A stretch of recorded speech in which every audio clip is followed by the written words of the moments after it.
ये साल 1902 की एक बर्फीली रात थी। स्विट्जरलैंड की सड़कों पर एक नौजवान ठंड से ठिठुर रहा था। उसके पास न रहने को घर था और न खाने को रोटी। ये नौजवान इटली से भाग कर आया था। इटली में नौजवान सेना की चिट्ठियां भेजने का काम करता था। इसी काम से बचने के लिए ही वो भागा था। स्विट्जरलैंड में ये आदमी दिन में सड़क पर पत्थरों की चिनाई करता था और रातों को पुलों के नीचे सोता था। लेकिन इस आदमी की सच्चाई आपको हैरान कर देगी। दिन और रात के बीच शाम के टाइम पर ये एक आम सा दिखने वाला मजदूर सोशलिस्ट मीटिंग्स का सबसे रेडिकल ओरेटर यानी भाषण देने वाला बन जाता था। जब वो बोलता था तब भीड़ के अंदर की हताशा आग में बदल जाती थी। किसी को नहीं पता था कि स्विट्जरलैंड में भटक रहा यह शख्स एक दिन एक देश पर राज करके तानाशाही की नई डेफिनेशन लिखेगा। इस शख्स का नाम था बेनिटो मुसोलिनी, एक ऐसा शख्स जिसे हिटलर भी अपना गुरु मानता था। आज मैं आपको कहानी सुनाऊंगा बेनिटो मुसोलिनी की, उस मुसोलिनी की कहानी जिसने इटली के इतिहास को बदल कर रख दिया, जो बनने तो चला था इटली का हीरो, लेकिन सबसे बड़ा विलेन बनकर सामने आया। यह कहानी सिर्फ एक तानाशाह के उत्थान और पतन की कहानी नहीं है, बल्कि यह कहानी है उस ईगो की जिसने खुद को मॉडर्न रोमन सम्राट मान लिया और अंत में उसका क्या हश्र हुआ वो आज भी इतिहास की किताबों की सबसे भयानक तस्वीरों में गिना जाता है। तो पूरी कहानी को जानने के लिए वीडियो को एंड तक जरूर देखिएगा, क्योंकि अपना इतिहास नहीं जानोगे तो खुद को कैसे पहचानोगे। जुलाई 1883 में इटली के एक छोटे से गांव में बेनिटो का जन्म हुआ। मुसोलिनी की फैमिली काफी इंटरेस्टिंग थी। उसके पिता एक कट्टर सोशलिस्ट लुहार थे, जिन्होंने मुसोलिनी का नाम एक मैक्सिकन क्रांतिकारी बेनिटो जुआरेज के नाम पर रखा था। बचपन से ही मुसोलिनी बहुत ही ज्यादा हिंसक और गुस्सैल था। चाकूबाजी और मारपीट के चलते उसे 2 बार स्कूल से निकाला गया था। वो एक ऐसा लड़का था जो ज्यादातर अकेले रहता था, लेकिन जब वो बोलता था तो अपनी ओरेटरी स्किल्स से पूरी क्लास को मंत्रमुग्ध कर देता था। उसका यही वो हुनर था जो आगे चलकर करोड़ों लोगों को उसका गुलाम बनाने वाला था। दोस्तों, कहानी में आगे बढ़ने से पहले मैं आपसे कुछ बात करना चाहता हूं। आप में से कुछ लोग होंगे जो यूपीएससी की तैयारी कर रहे होंगे और इस साल अटेम्प्ट देंगे, लेकिन इस एग्जाम को क्लियर करने के लिए सिर्फ पढ़ाई जरूरी नहीं है, बल्कि बहुत जरूरी है अपने आप को टेस्ट करते रहना और इवेल्युएट करते रहना। स्टूडेंट्स की इसी नीड्स को समझते हुए हम हिस्ट्री कनेक्ट पर लेकर आए हैं आपके लिए exclusive all in one UPSC test series. इसमें हमने हेल्प ली है जेएनयू और डीयू के उन एक्सपर्ट्स की जो कम से कम 3 बार यूपीएससी का मेंस लिख चुके हैं। टेस्ट सीरीज में 15 टेस्ट होंगे, 8 सेक्शनल टेस्ट होंगे, जिसमें सभी सब्जेक्ट्स को एक्सटेंसिवली कवर किया जाएगा। फिर बाकी के सारे टेस्ट फुल लेंथ होंगे। एक पूरा टेस्ट आपका सिर्फ करंट अफेयर्स का होगा। इस टेस्ट सीरीज में आपको डिटेल्ड एक्सप्लेनेशन मिलेगी हर एक क्वेश्चन की। अब देखो, बहुत सारे स्टूडेंट्स पढ़ाई तो कर लेते हैं लेकिन टेस्ट नहीं देते, और मैं लिख कर दे रहा हूं कि बिना टेस्ट के सिलेक्शन लेना नेक्स्ट टू इम्पॉसिबल है। इसलिए आप पिन कमेंट में जाकर या फिर डिस्क्रिप्शन में दिए गए लिंक से हमारे हिस्ट्री कनेक्ट ऐप को डाउनलोड कीजिए और टेस्ट सीरीज के लिए एनरोल कीजिए। पहले 500 स्टूडेंट्स को यह सीरीज 50% डिस्काउंट पर मिलेगी, यानी कि 1000 रुपए की सीरीज के लिए आपको सिर्फ 499 रुपए देने होंगे। तो फिर देर मत कीजिए, जाकर लिंक है डिस्क्रिप्शन में, उसको चेकआउट कीजिए। अब हम बढ़ते हैं कहानी में आगे। मुसोलिनी जिस दौर में बड़ा हो रहा था, उस दौर में इटली का एक नियम था। हर किसी को बालिग या अडल्ट होते ही सेना में कंपलसरी मिलिट्री ड्यूटी निभानी होती थी, लेकिन मुसोलिनी को यह काम पसंद नहीं था। कई हिस्टोरियंस मानते हैं कि वो ओरेटर बहुत अच्छा था, लेकिन इसके साथ ही साथ बहुत डरपोक भी था। इसीलिए जब वो 18 साल का हुआ तो साल 1902 में स्विट्जरलैंड भाग गया। स्विट्जरलैंड में वो सड़कों पर सोया, मजदूरों की जिंदगी बिताई और सोशलिस्ट लोगों के बीच में अपनी स्पीच स्किल्स का डंका बजवाया, जो मैंने आपको वीडियो की शुरुआत में बताया था अभी। लेकिन शायद किसी ने सोचा भी नहीं होगा कि जो मुसोलिनी मिलिट्री सर्विसेज से भाग रहा था, वही आगे चलकर इटली को एक वॉर मशीन बनाकर छोड़ेगा। इतिहासकार एमिलियो जेंटाइल का मानना है कि मुसोलिनी की विचारधारा कभी भी स्टेबल नहीं रही। वो सत्ता का भूखा एक अपॉर्चुनिस्ट था। स्विट्जरलैंड में रहने के दौरान उसे कई बार अशांति फैलाने और जाली दस्तावेजों के आरोप में गिरफ्तार करके उसे निर्वासित किया गया, लेकिन हर गिरफ्तारी ने उसके रेवोल्यूशनरी कद को और ऊंचा किया। स्विट्जरलैंड में रहते हुए ही मुसोलिनी ने नीत्शे और सोरेल जैसे थिंकर्स को पढ़ा, जहां से उसने सीखा कि मिथक और हिंसा के दम पर समाज पर राज किया जा सकता है। नीत्शे के सुपरमैन के कॉन्सेप्ट को पढ़कर उसे यकीन हो गया कि वो कोई आम इंसान नहीं, बल्कि बहुत कुछ बड़ा करने और भयानक करने के लिए पैदा हुआ है।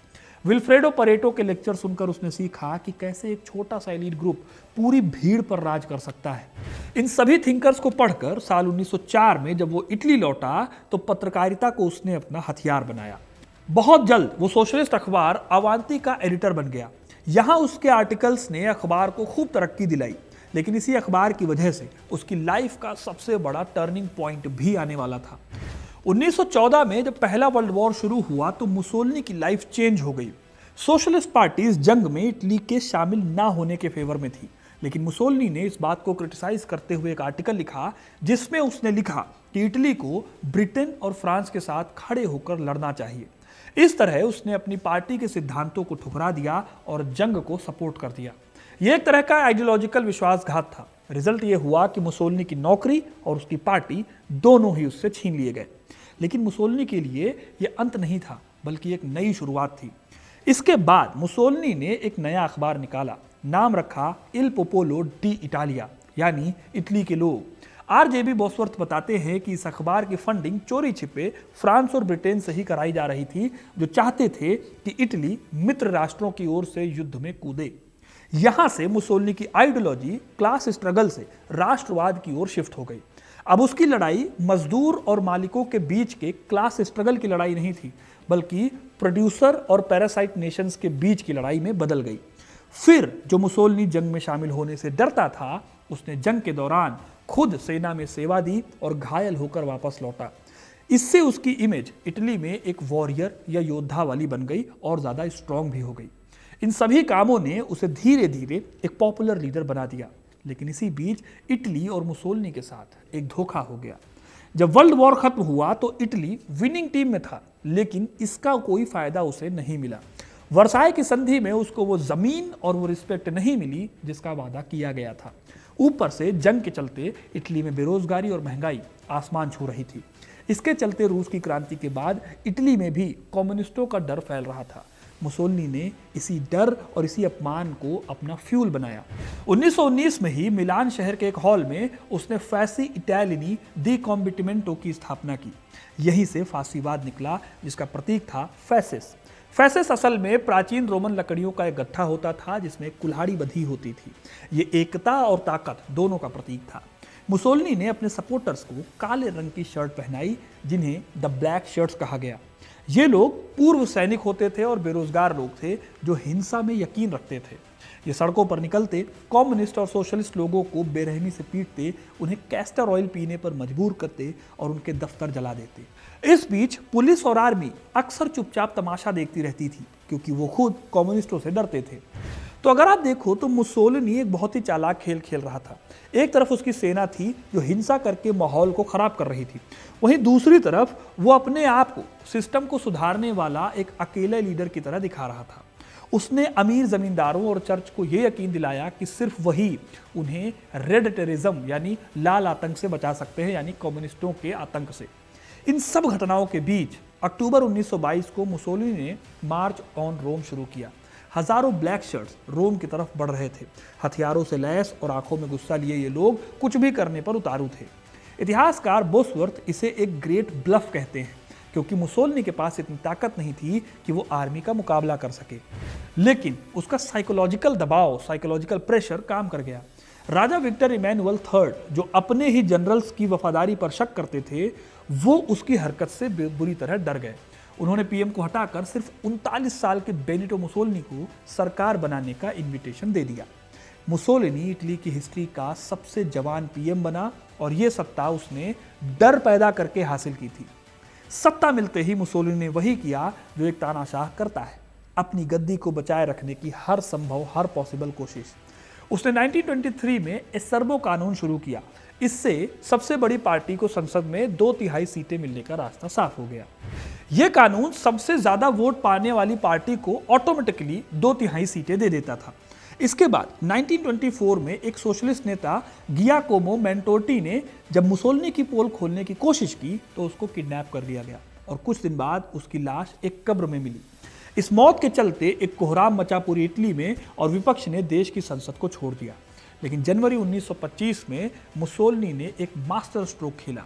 संसद में खड़े होकर उसने चैलेंज देते हुए कहा कि अगर फांसीवाद एक गैंग है तो मैं उस गैंग का लीडर हूँ।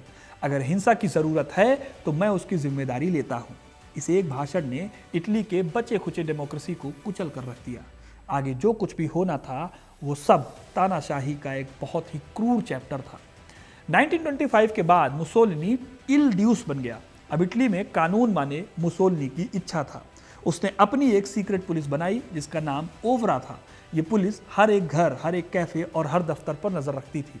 अपने आप को हीरो दिखाने के लिए मुसोलिनी ने एक प्रोपेगेंडा की मशीनरी तैयार की जो आज भी लोगों को हैरान कर देती है। सड़क पर, दीवारों पर, स्कूलों में, हर जगह जहां पर भी पॉसिबल था उसकी फोटो लगाई गई। रेडियो और सिनेमा पर उसने कब्जा कर लिया। इटली के लोगों को इस दौर में एक नया सपना बेचा गया, नया रोमन साम्राज्य का सपना। वो अक्सर घोड़े पर सवार होकर या हाथ में कुल्हाड़ी लेकर फोटो खिंचवाता था ताकि अपनी मर्दानगी और ताकत का प्रदर्शन कर सके। उसकी प्रोपेगेंडा मशीनरी बताती थी कि वो दिन में 20 घंटे काम करता है, उसके दफ्तर की लाइट हमेशा जलती रहती है। ऐसा इसलिए किया गया ताकि लोग ये समझें कि उसका नेता उसके देश के लिए कभी सोता ही नहीं है। इकोनॉमिक मोर्चे पर उसने बैटल फॉर व्हीट जैसे आंदोलन शुरू किए। वो खुद शर्ट उतारकर खेतों में किसानों के साथ काम करता था ताकि जनता को लगे कि उनका नेता इनसे जुड़ा हुआ है बहुत ही जमीनी स्तर पर, जबकि असल में दूसरी साइड पर देश के ऊपर कर्जा लगातार बढ़ता जा रहा था और इकोनॉमी खोखली होती जा रही थी। इसी बीच उसने चर्च के साथ लैटरन ट्रीटी साइन की जिससे वेटिकन सिटी एक इंडिपेंडेंट देश बना। बदले में पोप ने मुसोलिनी को ईश्वर का दूत करार दिया। इसका फायदा यह हुआ कि जो लोग कट्टर धार्मिक थे वो भी मुसोलिनी के साथ खड़े हो गए। इन सब के बाद मुसोलिनी ने वो काम किया जिसके बिना एक तानाशाह की तानाशाही अधूरी थी। मुसोलिनी ने इटली के एम्पायर को बढ़ाने का काम शुरू किया। 1935 में उसने इथियोपिया पर हमला किया। ये कोई बराबरी की जंग नहीं थी। इटालियन प्लेन्स ने इथियोपिया के आदिवासियों पर जहरीली मस्टर्ड गैस बरसाई। इंटरनेशनल कम्युनिटी में जब इस बात को लेकर बहस हुई, उसको क्रिटिसाइज किया गया, तो मुसोलिनी ने उनका मजाक उड़ाते हुए कहा कि इटली को किसी की दया की जरूरत नहीं है।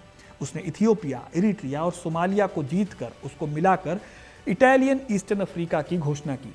लेकिन फिर इसी घमंड ने उसे एक ऐसे इंसान की गोद में ढकेल दिया जिसे वो कभी जोकर समझता था। इसका नाम था एडोल्फ हिटलर। शुरुआत में मुसोलिनी हिटलर को अपना शागिर्द और एक छोटा तानाशाह समझता था, यानी कि एक तरह से मुसोलिनी अपने आप को हिटलर का गुरु कहता था।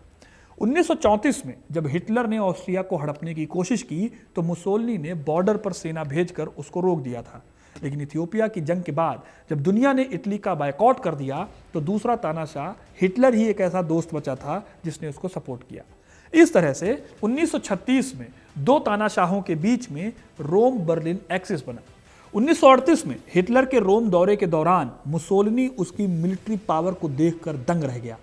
इसके तुरंत बाद उसने इटली में रेशियल लॉज लागू किए जिससे यहूदियों को सरकारी नौकरियों और स्कूलों से निकाल दिया गया।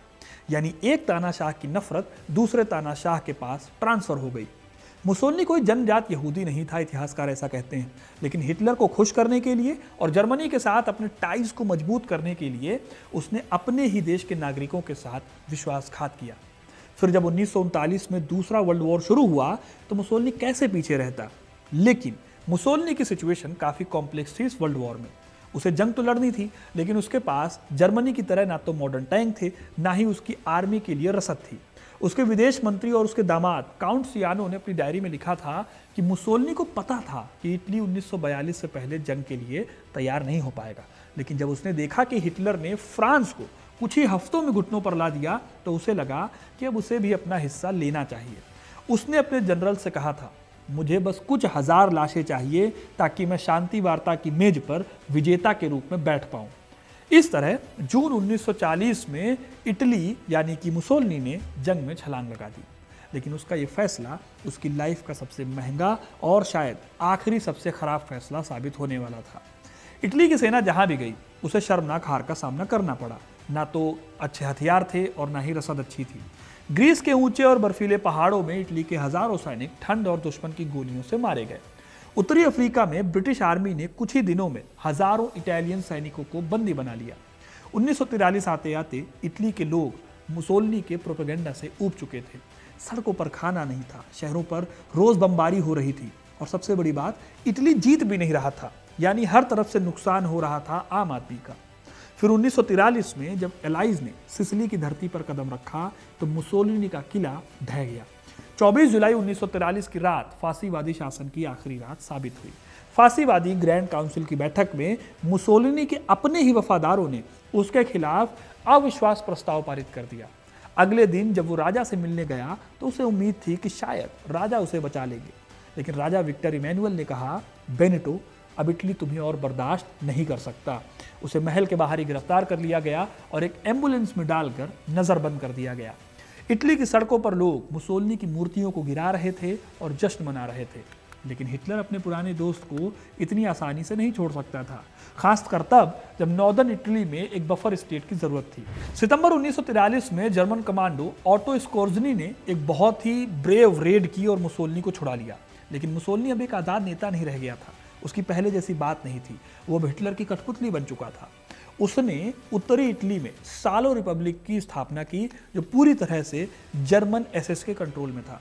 वहां मुसोलिनी ने अपने दामाद काउंट सियानो सहित उन सभी को मौत की सजा दी जिसने ग्रैंड काउंसिल में उसके खिलाफ वोट दिया था। लेकिन मुसोलिनी खुद भी जानता था कि वो एक डूबते हुए जहाज का कप्तान है जिसकी कोई गारंटी नहीं है कि वो कब डूब जाएगा। अप्रैल 1945 के आखिरी दिन मुसोलिनी के लिए किसी डरावने सपने जैसे थे। जर्मनी हार चुका था, मित्र राष्ट्रों की सेनाएं मिलान के करीब थी।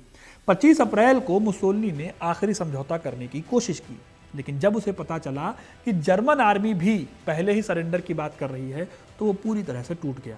उसने अपनी प्रेमिका क्लरेटा पेटाची के साथ ऑस्ट्रिया भागने की कोशिश की। उसने एक जर्मन सैनिक का कोट और हेलमेट पहना और एक ट्रक में छिप गया, लेकिन 27 अप्रैल को कोमो झील के किनारे डोंगो गांव के पास इटालियन क्रांतिकारियों ने उसे पहचान लिया और पकड़ लिया। 28 अप्रैल 1945 की सुबह मुसोलिनी और क्लरेटा को एक एकांत से घर से निकालकर सुनसान सड़क पर ले जाया गया। वॉल्टर ओडिसियो ने उन्हें एक पत्थर की दीवार के सामने खड़ा किया। मुसोलिनी ने आखिरी बार कायरता छोड़ी और अपनी पुरानी अकड़ दिखाई। उसने अपना कोट खोलकर सीना आगे किया और कहा, मेरे सीने में गोली मारो। गोलियां चली और फांसीवाद का सूरज, जिसकी गर्मी से इटली जलकर राख हो गया, वो हमेशा के लिए बुझ गया। अगले दिन उनकी लाशों को एक ट्रक में भरकर मिलान के पियाज़ाल लोरेटो ले जाया गया। ये वही जगह थी जहां फांसीवादियों ने कुछ ही समय पहले क्रांतिकारी शहीदों की लाशों को अपमानित किया था। लोगों ने मुसोलिनी की लाश को लात मारी, उस पर पेशाब किया, उसे इतना पीटा कि उसका चेहरा पहचानना मुश्किल हो गया। आखिर में मुसोलिनी, क्लरेटा और उसके बाकी 5 नेताओं की लाशों को एक पेट्रोल पंप की लोहे की बीम से मांस के टुकड़ों की तरह उल्टा लटका दिया गया। भीड़ नीचे खड़ी होकर तालियां बजा रही थी। इतिहासकार एमिलियो जेंटाइल कहते हैं कि ये सीन केवल बदला लेने का सीन नहीं था, बल्कि एक पूरे युग की शुद्धि करने का जनता का अपना तरीका था। मुसोलिनी के साथ आखिरी वक्त में जो हुआ वो मुसोलिनी की मौत के बाद भी बरकरार रहा। उसकी लाश को एक अनजानी कब्र में दफना दिया गया। 1946 में उसकी लाश को कट्टर समर्थकों ने चुरा लिया। कई सालों तक उसकी लाश एक सूटकेस में छिपाई गई, कभी चर्च के तहखानों में तो कभी किसी मठ में। आखिर में 1957 में उसे वापस प्रेडापियो में दफनाने की इजाज़त मिली। आज भी उसकी कब्र पर कुछ लोग फांसीवादी सलामी देने उसको जाते हैं, जो साबित करता है कि भले ही मुसोलिनी मर गया है, लेकिन वो जहर जो उसने समाज में घोला था वो आज भी कहीं ना कहीं जिंदा है। दोस्तों, मार्क ट्वेन ने कहा था कि इतिहास रिपीट नहीं होता है, वो अक्सर राइम करता है। यानी कि इतिहास की घटनाएं बिल्कुल एक जैसी नहीं होती, पर उनमें बहुत ही ज़्यादा पैटर्न और जो समानताएं हैं और एक जैसी प्रवृत्तियां होती हैं, जिससे लगता है कि वो एक ही धुन पर चल रही हैं। जैसे कविताओं में तुकबंदी होती है, ठीक वैसे ही आज के दौर में जब हम फिर से दुनिया में मजबूत नेताओं और अल्ट्रा नेशनलिज्म का उदय देख रहे हैं, तो मुसोलिनी का पतन उन सभी के लिए एक चेतावनी है। वो ईगो जो खुद को मॉडर्न सीजर समझता था और जिसने सोचा था कि वो इतिहास की धारा को मोड़ सकता है, वो आखिर में मिलान की धूल भरी सड़क पर अपमानित होकर खत्म हुआ।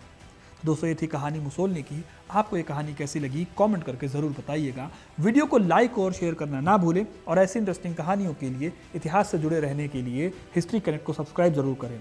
और जाते जाते आपको बताना चाहता हूं कि हमारी टेस्ट सीरीज़ को ज़रूर ज्वाइन कीजिए। अगर आप यूपीएससी की तैयारी करते हैं तो इससे आपको डेफिनेटली बहुत ज़्यादा हेल्प मिलेगी और आप मुझे थैंक यू बोल कर जाओगे, क्योंकि हमने बहुत दिनों तक मेहनत की है इस टेस्ट सीरीज़ को बनाने में। हमने बहुत दिमाग खपाया है, बहुत सारे पेपर्स को स्टडी किया है, तो ये आपके लिए काफ़ी हेल्पफुल होने वाला है। बहुत बहुत धन्यवाद।